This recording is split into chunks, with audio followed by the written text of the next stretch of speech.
ఈరోజు కూర్చోబెట్టి తెలంగాణలో ఎవరైతే వ్యతిరేకించారో వాళ్ళు ఎమ్మెల్యేలు అయ్యారు. ఒక్క మాట మాట్లాడలా. కిక్కును మనకుండా కూర్చున్న 12 సంవత్సరాలు. మా నాయకుల్ని పేరు పేరుని అడగండి, ఒక్కొక్కరిని అడగండి, ఇంటర్వ్యూలు తీసుకోండి. ఏ రోజునా సరే నేను వాళ్ళని ప్రోత్సహించని అడగండి. వాళ్ళు నన్ను వదలలేదు, నన్ను ఏం చేయమంటారు చెప్పండి.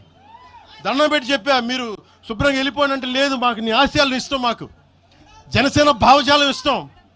ఉన్న మహేందర్ కానీ, రాజలింగం గారు కానీ, ఉన్న ప్రతి ఒక్కరు పేరు పేరున, శంకర్ కానీ పేరు పేరున ప్రతి తెలంగాణ జిల్లాలో ఉన్న నాయకులందరూ యువరాజ్యం నుంచి ఉండిపోయారు.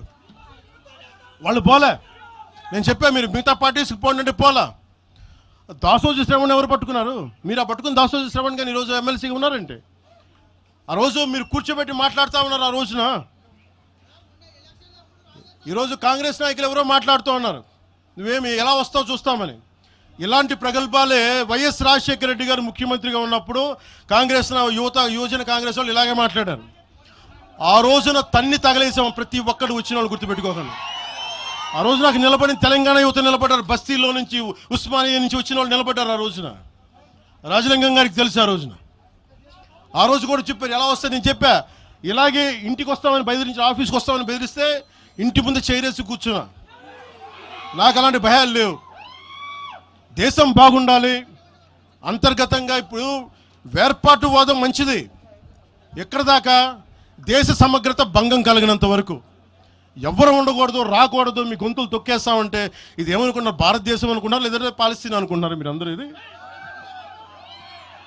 భారతదేశం, పాకిస్తాన్. మీ ఇష్టానికి రాకూడదు, మీ ఇష్టానికి ఏమనుకుంటారా మీరంతా?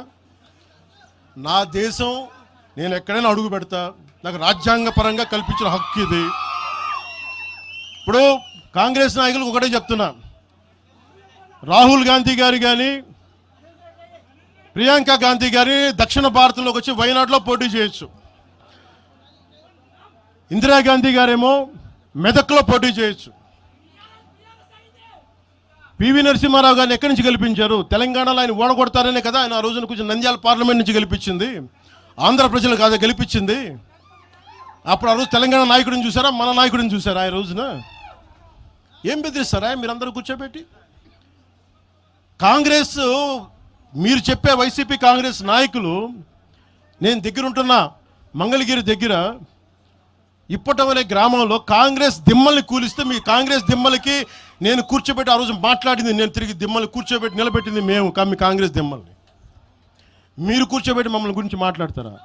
అసలు కాంగ్రెస్ పార్టీ అనే దానికి ఒక పద్ధతి ఉందా? మీరు ప్రాంతీయవాదమా? కాంగ్రెస్ పార్టీ రాహుల్ గాంధీ కానీ, ఇంక్లూడింగ్ శ్రీమతి ప్రియాంక గాంధీ కానీ, I hope you would respond.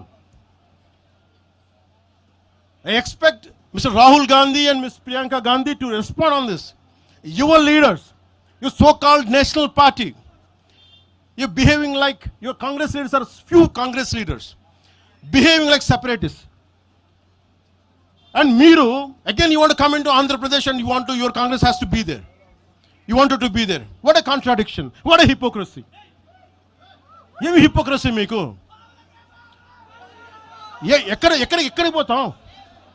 ఈ లెక్కలు అసలు భారతదేశంలో ఎవడైనా ప్రతి రాష్ట్రానికి వెళ్ళిన పాస్పోర్ట్లు తీసుకొని పోవాలా? ఎక్కడికి పోతున్నారు అందరూ కూర్చోబెట్టి? ఏం మాట్లాడతారు అంతా? మేధావులందరూ కూర్చొని పాసం యాదగిరి గారు ఉన్నారు, ఆయనంటే నాకు చాలా ఇష్టం, నాకు ఆయనంటే గౌరవం. ఆయనంటే ఇదే ఇంట్లో ఆయన కూర్చోబెట్టి ఒక 2-3 గంటలు మాట్లాడాను ఆయనతోటి, పాసం యాదగిరి గారితో. ఆయన వల్లే, ఆయన మాటల్లోనే వచ్చింది మాకు దామోదరం సంజీవయ్య గారి గురించి. దామోదరం సంజీవయ్య గారి గురించి మొదట దళిత ముఖ్యమంత్రి ఉమ్మడి ఆంధ్రప్రదేశ్, ఆయన గురించి మాట్లాడింది పాసం యాదగిరి గారి మాటల్లో మేము వస్తే దాని గురించి మాట్లాడాం. అలాంటి నేను గౌరవం చూపించే వ్యక్తి కూడా నన్ను తిడతా ఉంటే చాలా బాధ అనిపిస్తుంది. ఎటుపోతాం మేము? దేశం విడిచి పారిపోలేం కదా. నా నేల విడిచి ఈ నది, గోదావరి నది, కృష్ణా నది ఈ నేలను విడిచి పారిపోద్దా? పవన్ కళ్యాణ్ ఈ నేల విడిచి పారిపోతాడా? ఎక్కడికి పారిపోతాం మేము? ఎక్కడికి పారిపోం. ప్రజల మధ్య వైషమ్యాలు పెట్టకండి. తప్పు చేసిన నాయకులను చీల్చి చెండాడిన సంతోషం నేను కూడా మీతో గొంతు కలుగుతా. అంతేగాని కూర్చోబెట్టి కష్టపడి ఉద్యోగం కోసం, ఉపాధి కోసం వచ్చిన వాళ్ళకి దయచేసి భయపెట్టకండి. మేము ట్యాక్సులు కడతాం, దేశాన్ని ప్రేమిస్తాం, సమాజానికి అవసరమైతే మేము నిలబడతాం. ఎక్కడికి పారిపోలా. అలాంటిది కూర్చోబెట్టి బెదిరిస్తూ ఉంటే ఎంతకాలం బెదురుతాం? మీరు భయపెట్టే కొద్దీ గుండె గట్టి పడద్ది తప్ప భయపడదు, గుర్తుపెట్టుకోండి.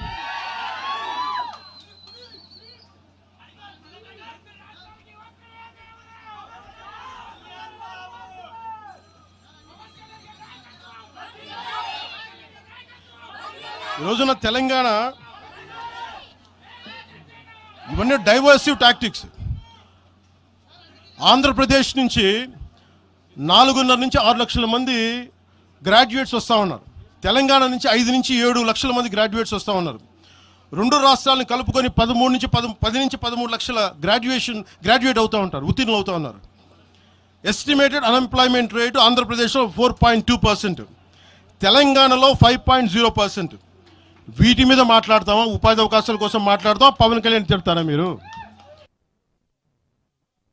ప్రతిదానికి కూర్చోబెట్టి ఇంకెంతకాలం ప్రాంతీయ భేదాలు ఇస్తారు మీరు? ఎంతకాలం?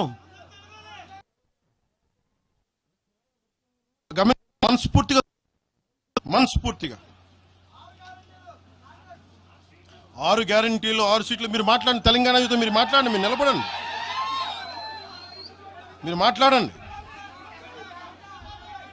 జనసేన పార్టీ 7 సిద్ధాంతాలు పుస్తకాల్లో చదివి వీటన్నిటికంటే కూడా తెలంగాణ నేల నేర్పించిన విలువలు ఇవి. వీటి కోసం మేము నిలబడే ఉన్నాం. ఇవేదో పుస్తకాల్లో రూపొందించిన సిద్ధాంతాలు కావి. తెలంగాణలో మేము చూసిన సామాజిక వాస్తవాల నుంచి పుట్టిన సిద్ధాంతాలు ఇవి. ఉస్మానియాలో 2009లో ఆ రోజు గద్రన్న పక్కనే ఉన్నాడు. ఆ రోజు ఇట్లాగే ఇబ్బంది కలిగిస్తూ ఉంటే ఒకటే అన్నాడు గద్రన్న, అరే తమ్మి నువ్వు మాట్లాడరు, ఎవరు వస్తారు నేను చూసుకుంటానని చెప్పి. ఒకటే చెప్తా ఉన్నాను, ప్రాంతీయ తెలంగాణ ఆవిర్భావాన్ని, తెలంగాణ రాష్ట్ర ప్రయోజనాల్ని, తెలంగాణ రాష్ట్రాన్ని ఏ రోజు కూడా జనసేన అగౌరవపరచలేదు, గుండెల్లో పెట్టుకుంటుంది జనసేన. అలాగే ప్రాంతీయతను మేము గౌరవిస్తాం. అదే ప్రాంతీయత పేరుతోటి జాతీయవాదాన్ని బలహీనపరిస్తే జనసేన ఎప్పటికీ అంగీకరించదు. మేము దానికోసం కొట్లాడతాం, నిలబడతాం. ఇది మీరు ఇలా మాట్లాడితే రేపు పొద్దున ఎక్కడ దాకా పోతాయంటే